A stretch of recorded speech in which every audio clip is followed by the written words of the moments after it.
They are learning how to fight now, how to fight the modern war. And what about your armies? Are they ready? And if Russia launches a false flag operation or just straight up with no insignia from Belarus, like how Crimea got taken in 2014, how fast will the allies respond? And will they respond at all? And I also will not take NATO membership for Ukraine off the table. But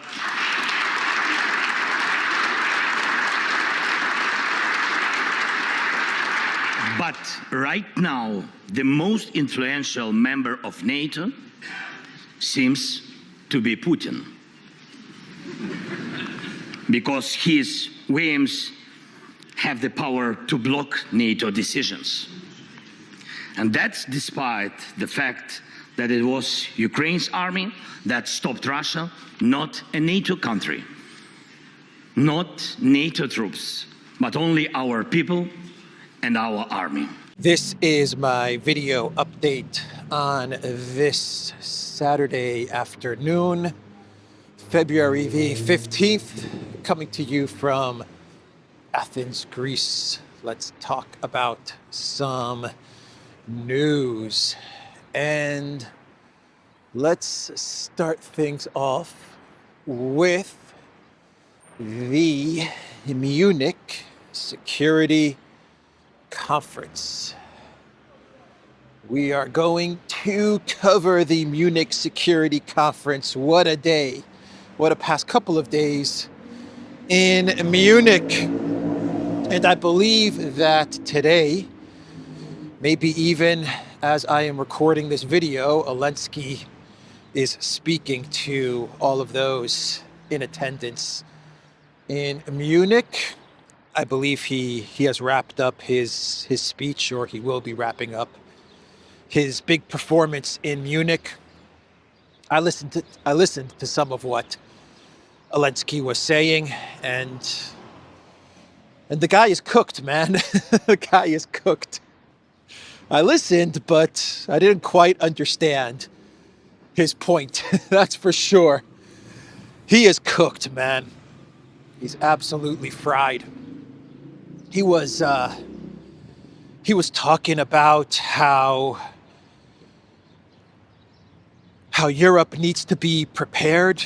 Is Europe prepared for a Russian false flag? Interesting choice of words. A Russian false flag, or something happening to Europe along the lines of Crimea, he said, with a Belarus insignia. I don't know what he was getting at. He said a Belarus insignia, and what Russia did to Crimea, is Europe prepared? And then he asked Europe if they're prepared for a Russian false flag. Projection coming from the Green Goblin. What are they up to? What is Elensky and NATO and the three-letter agencies up to? Whenever he mentions false flag, it tells me that he's admitting to something that they're planning. But what else did he say? He said that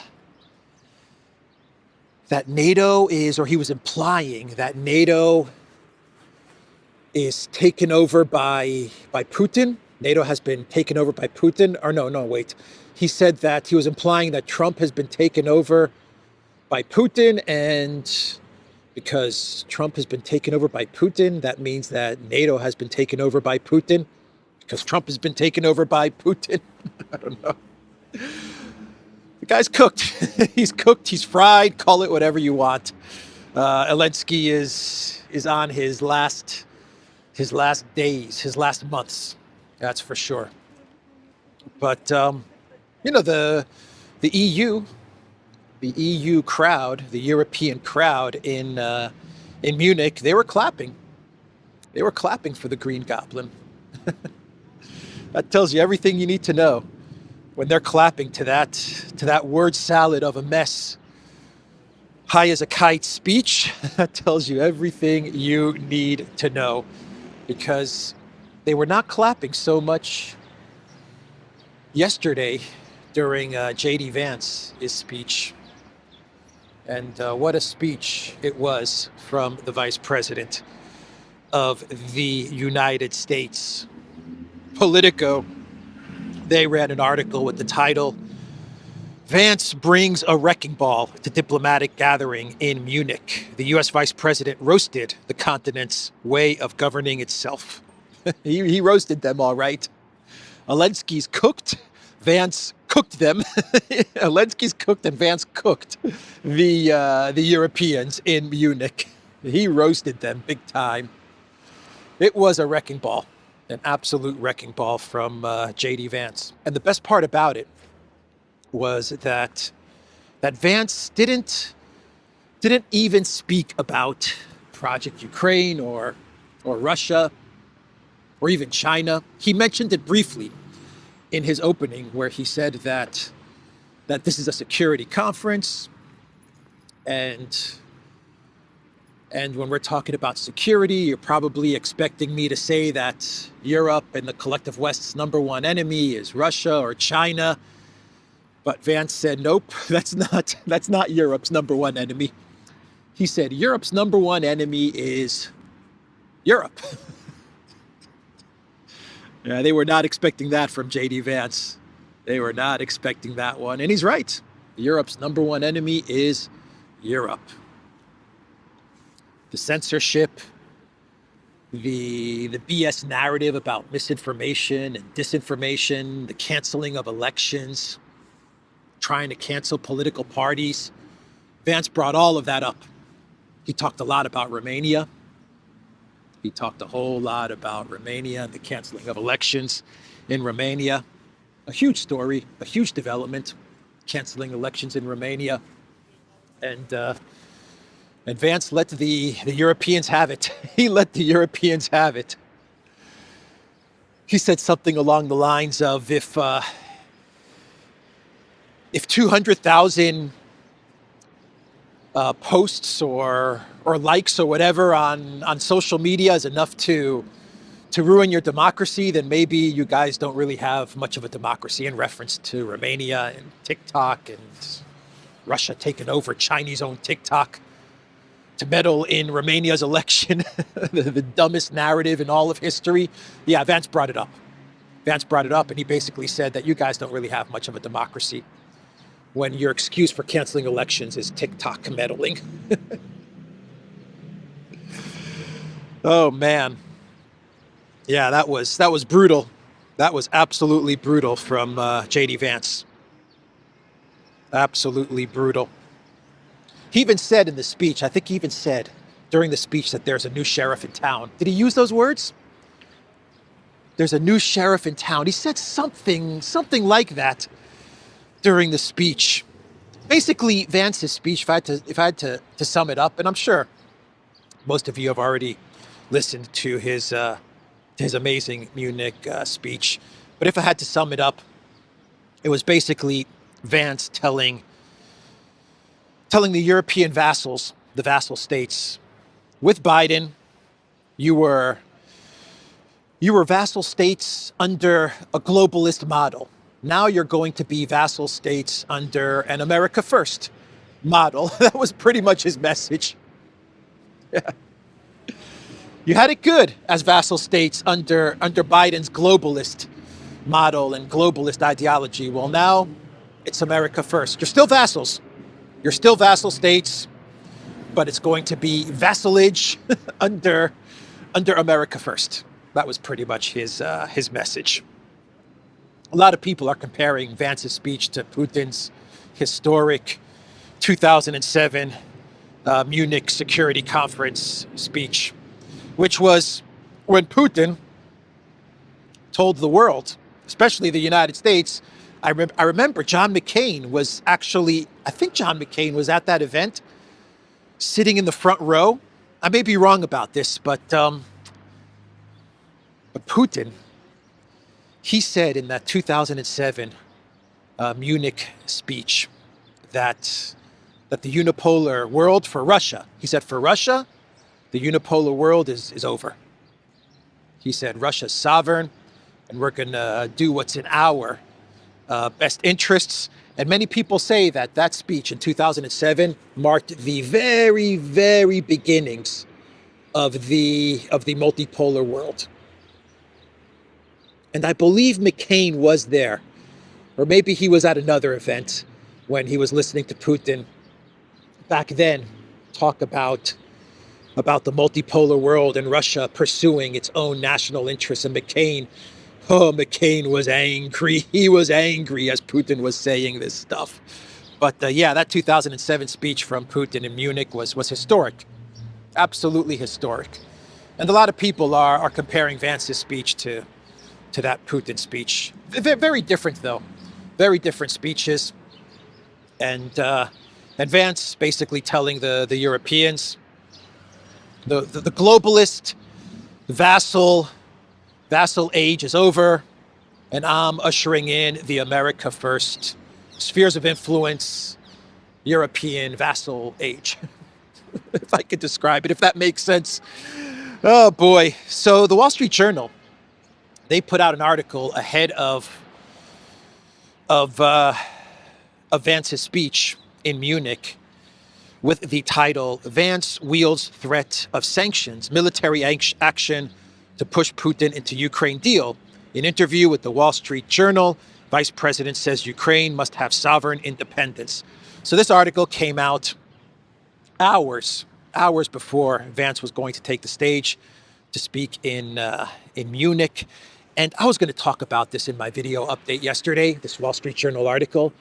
I mean, I was this close to talking about this article because it was so bizarre. And I don't know, something got to me and I just couldn't talk about it. I couldn't find myself understanding what was going on and being able to express what was going on. Not that I'm very good at expressing things, but I don't know. I just blocked. I blocked when I was thinking about talking about this article yesterday in my video update. And thank God that I hit a block when it came to this article, because Vance, he's actually come out and said that this article misquoted him, misinterpreted what he said. And Vance is communications director, actually said that the Wall Street Journal article was pure fake news. That's a quote from William Martin, Vance's communication director. He called the Wall Street Journal article pure fake news. This article, basically, it claimed that Vance had told the Wall Street Journal in an interview that negotiations between Trump and Putin, everything is on the table, including, according to the Wall Street Journal, Vance said, including U.S. boots on the ground in Ukraine. He also, according to the Wall Street Journal, Vance also said that if Russia does not negotiate in good faith, then the United States will impose big economic sanctions on Russia. And everything is on the table, including U.S. boots on the ground, soldiers in Ukraine, military action, war with Russia. That's pretty much the summary of the Wall Street Journal article, which they claim was an interview, a quote from Vance. And Vance, he just hit back at the Wall Street Journal. He posted on X, as we've always said, American troops should never be put into harm's way where it doesn't advance American interests and security. The fact that the Wall Street Journal twisted my words in the way they did for this story is absurd, but not surprising. Yeah, Vance has never, ever said that U.S. troops should be in Ukraine. He's been saying the exact opposite, actually. So when this article came out, I was just reading this going, this does not sound like Vance. It doesn't sound like Vance at all.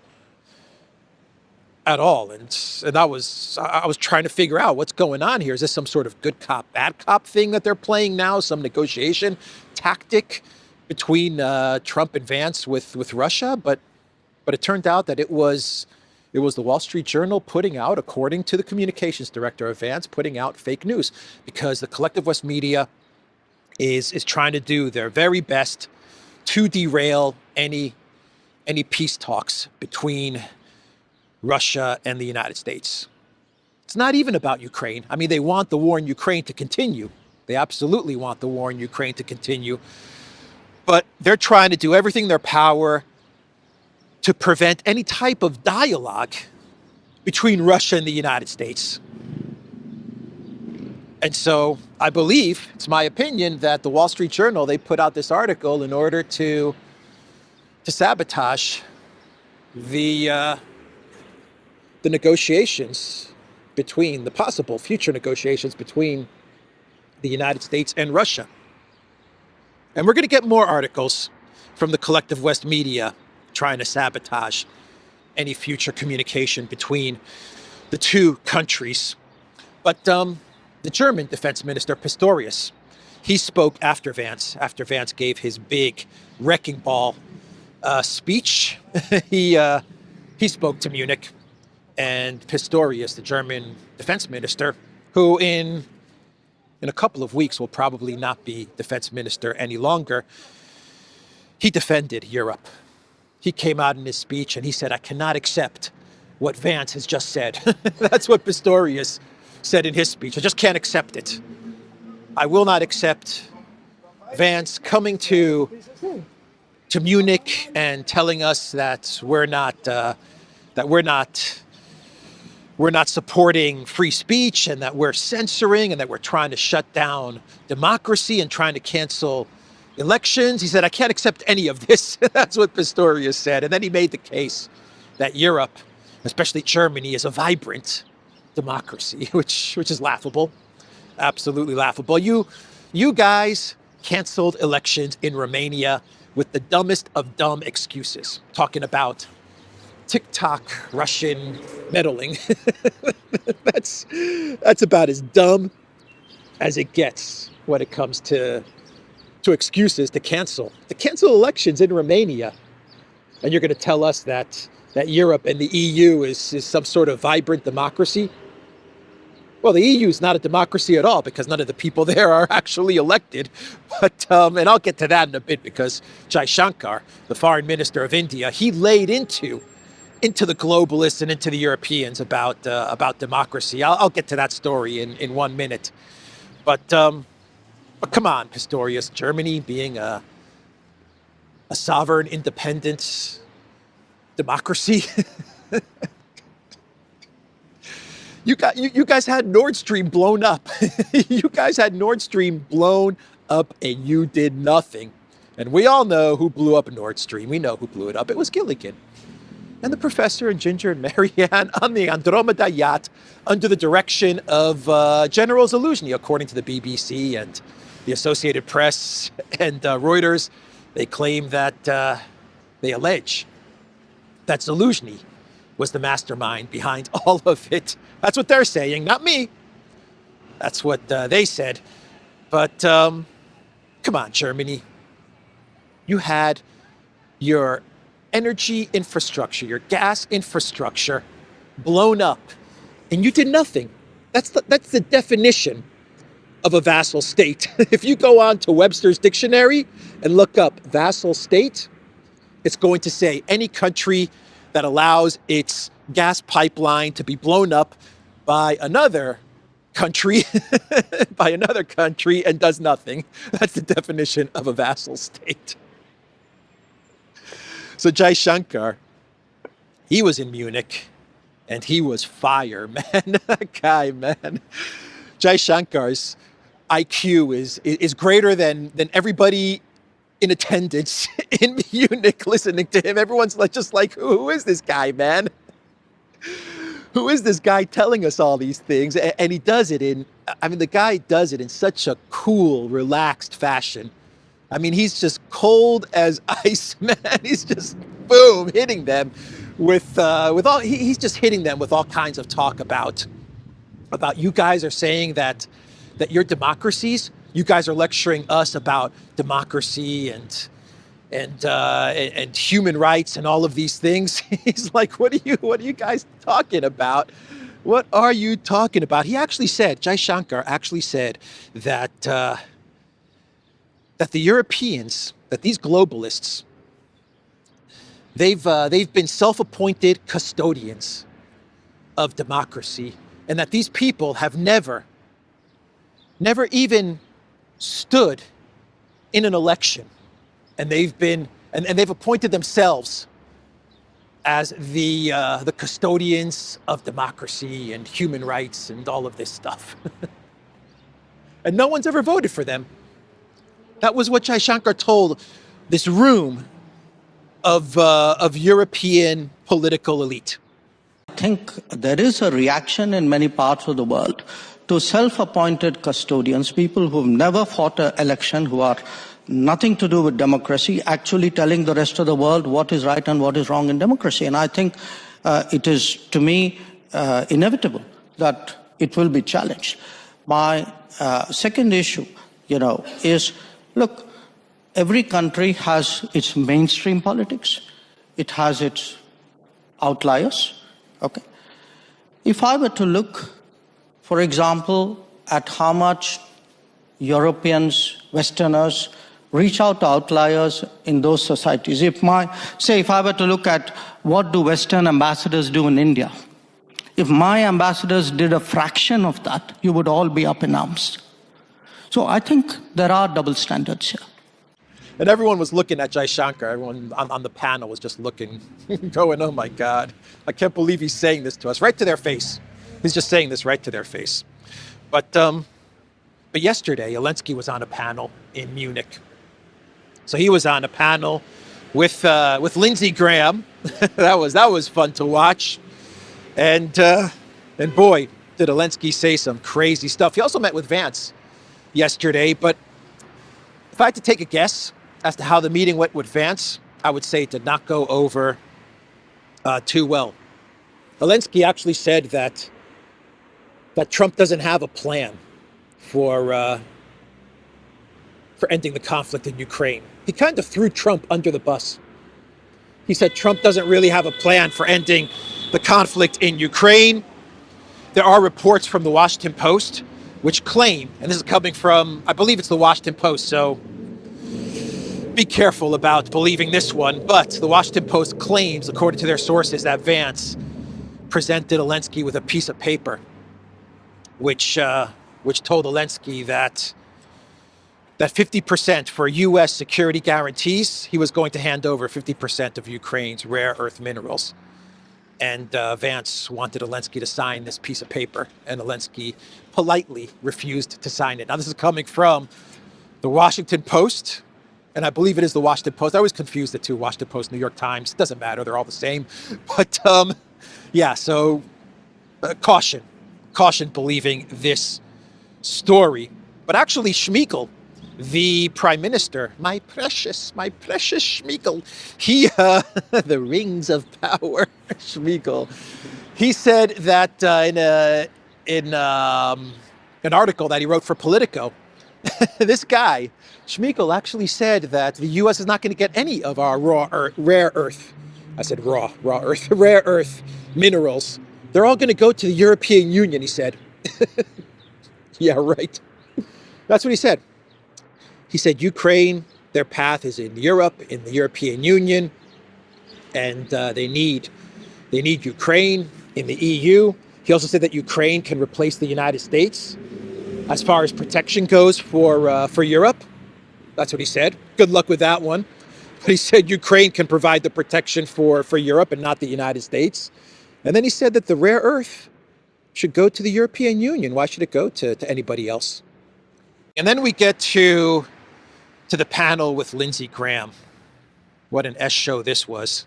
Lindsey Graham and Elensky in a panel in Munich. Oh boy, what an S show. So Elensky said that the only person that he will talk to when it comes time to talk to Russia and for negotiations, he said, the only person I will talk to is Putin. Will not meet with Russians. I don't know, they're happy or not happy with this, but I will not. It's not in my plan.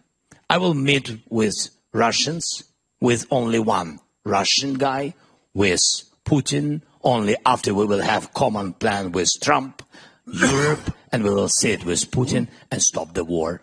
Yeah, he said, I'm only going to speak to Putin and no one else.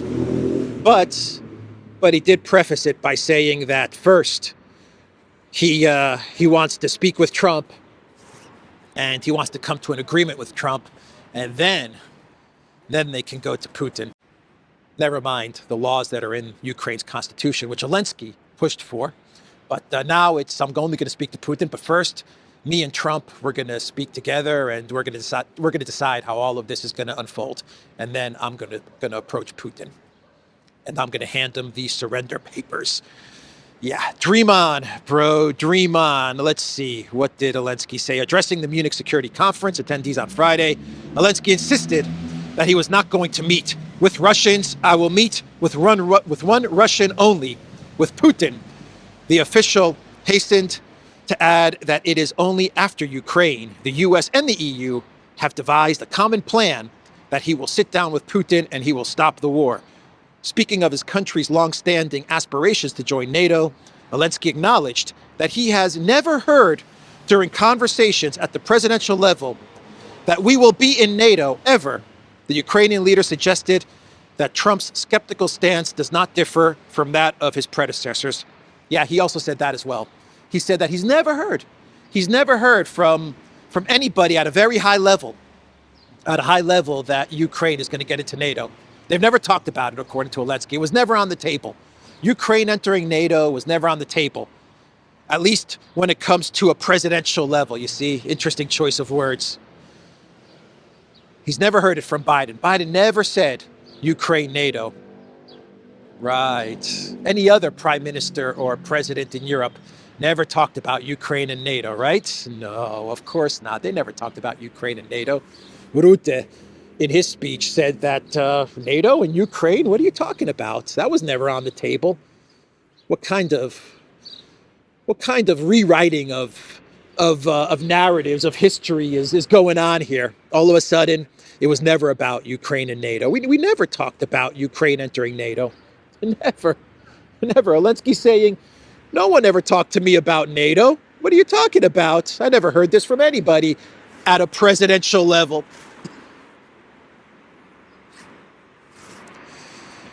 Man, what a lie. What a lie and what an insult, actually, because the whole war was all about Ukraine's right to join any alliance that they want, especially NATO, right? That was what the Ukrainian army, the Ukrainian soldiers fought for and died for, right? That's what it was all about. They have the right to join any alliance they want to. Who is Russia to tell them what alliance they can join and not join? That was the whole purpose of the war. That was the struggle that Elensky sold to his military. And now he's saying, nah, that was never on the table. They never talked about that. Well, if they never talked about that and it was never on the table, according to Elensky and according to Mark Rutte, then why are you guys fighting? I mean, oh, man. Anyway, Keir Starmer is actually saying that Ukraine is going to absolutely get into NATO. Keir Starmer is just completely out of the loop. Rutte, Elensky, they've changed the narrative. It's never been about NATO and Ukraine. That narrative's changed. Keir Starmer has not gotten the memo yet. He's still talking about Ukraine's irreversible path to NATO. And then Elensky, he said that what he wants, because there's going to be no NATO, he wants a 1.5 million strong army. That's what he wants. He wants money, he wants weapons, and he wants 1.5 million strong army. Why do you need 1.5 million, Elensky, when just 2 weeks ago you said that Ukraine's losses were no more than 45,000? So 45,000, that's what he said. That's what he told Piers Morgan. He said Russia's losses are 600,000, 700,000, whatever, 800,000. Said Ukraine has suffered only 45,000. That's what Elensky said. And now he's telling everyone in Munich that he wants an army of 1.5 million. A month ago, it was 100,000. Then it got changed to 150,000. Then it got changed to 200,000 peacekeepers. Then it went back down to 150,000 peacekeepers. And now Zelensky's saying 1.5 million will be, that'll be enough. 1.5 million, that'll be fine. Where are you going to get this 1.5 million army? From where? Where are you going to get this from? An incredible statement. Lindsey Graham was no better. Lindsey Graham was also just as bonkers as Elensky, but that's expected from Lindsey Graham. Absolutely expected. Lindsey Graham was praising Elensky. He hailed Elensky's proxy war effort. He basically admitted that this is a proxy war between the collective West, NATO, the United States, and Russia. And then Lindsey Graham actually said that this has worked out super well for the United States because not one American has been killed in this conflict. Elensky is sitting right next to him. I want to tell you and your people, you're the ally I've been hoping for all my life. Not one American has died defending Ukraine. You've taken our weapons and you've kicked their ass. And I'm very proud to have you as our ally. Psycho, man. These people are really messed up, man. I can't believe he said that. I can't believe that Graham. Actually, I can't believe that Graham said that. Actually, I take it back. I can believe that Graham said that. Yeah. The interesting thing is that according to Russian sources, this is according to the Russian Ministry of Defense, this is what they're saying. They claim that the U.S. had provided at least 1,113 mercenaries, American mercenaries, to fight on Kiev's behalf. And according to Moscow's estimates, nearly half of them, some 491, had been killed. This is what the Russian Ministry of Defense claims. Anyway, that was Graham. How we doing on time? All right, let's start wrapping this video up. And let's go to Pete Hegseth's interview in Breitbart, where according to Breitbart, Defense Secretary Pete Hegseth, nuclear weapons for Ukraine is up to President Donald Trump. So there's a lot of talk about this interview on Breitbart and what Hegseth allegedly said, which is that nukes are on the table for Ukraine. Look, I read this article. At least in this article from Breitbart, that's not what Hegseth said. I read the article, I read his quotes. Unless there's some quotes or statements that are missing or that are not published or that were published elsewhere, that's not what Hegseth said. Not even close to what Hegseth said. The quote from Hegseth is, "I'm not here to declare anything on or off the table. That's not my job. That's the president's job. He's the leader, he's the master negotiator, and he's the deal maker," he said. He added, "Some of us are out there to help set certain types of conditions that can make a deal more likely, and that's what I've tried to do here in the context of NATO." So he was asked about weapons and military support, U.S. boots on the ground, Ukraine nukes, the Budapest Memorandum, all of that nonsense that we've heard about for the last 3 years. And basically Hegseth's reply was, look, it's not up to me to say what's on or off the table. That was his reply. It's not up to me. That's the role of the commander-in-chief, President Donald J. Trump.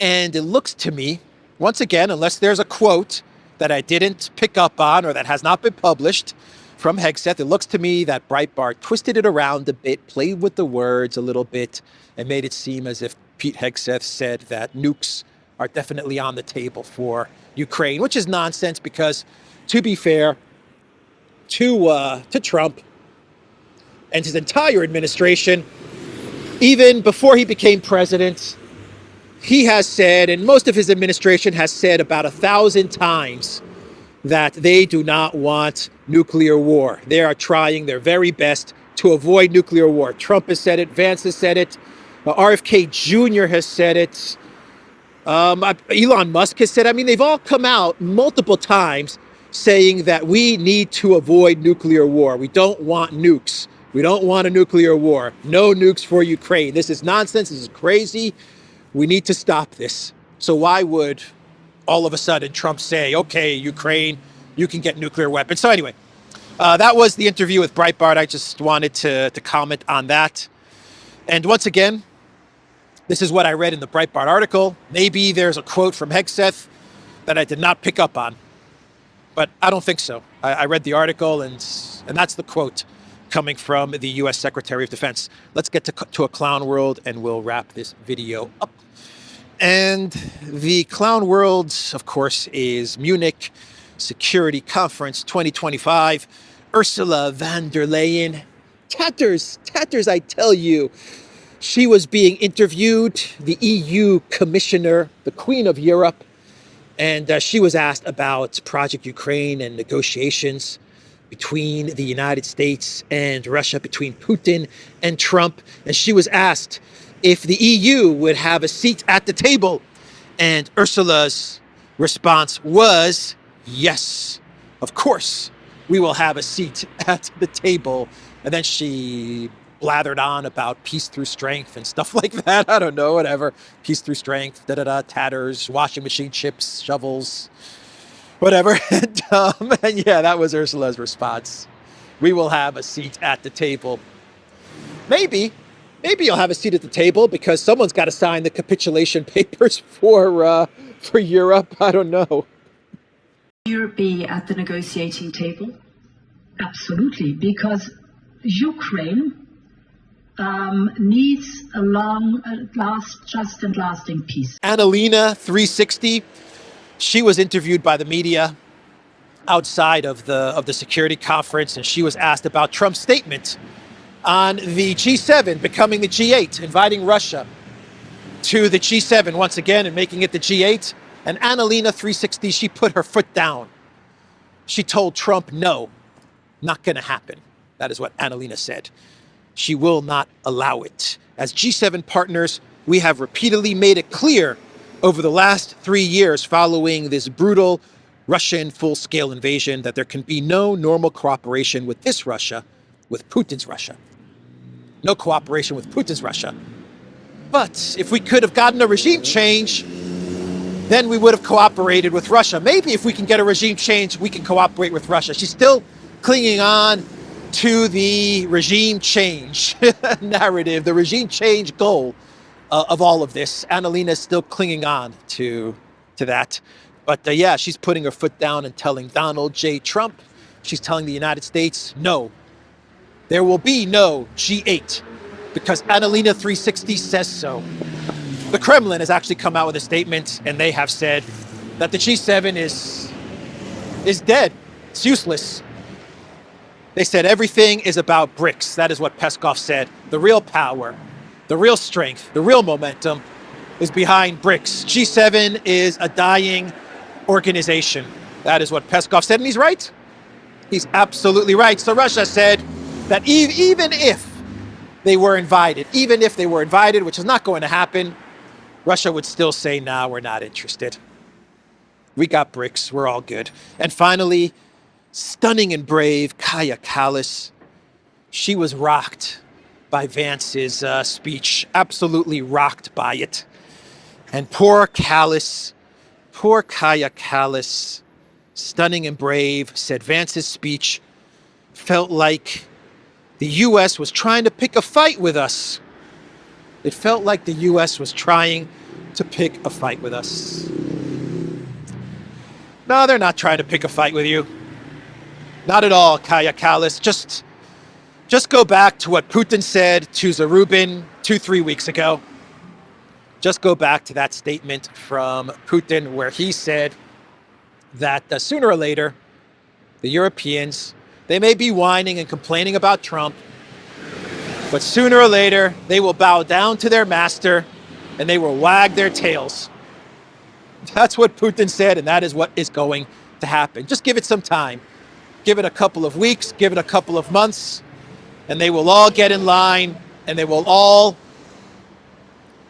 subscribe to the new model in Europe, the America First model, which is what J.D. Vance told everyone in Munich. And by the way, Trump, he was asked about Vance's speech, and he said that he supports it. He said it was a great speech, and he said that Europe should listen to what Vance had to say, and they need to be careful. They need to be careful, and they should listen to what Vance had to say.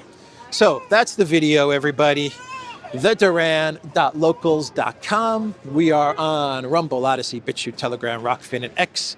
Go to the Duran shop, pick up some merch, like the bomber jacket that I'm wearing in this video update. The link to the Duran shop is in the description box down below. I will see everybody tomorrow. Take care.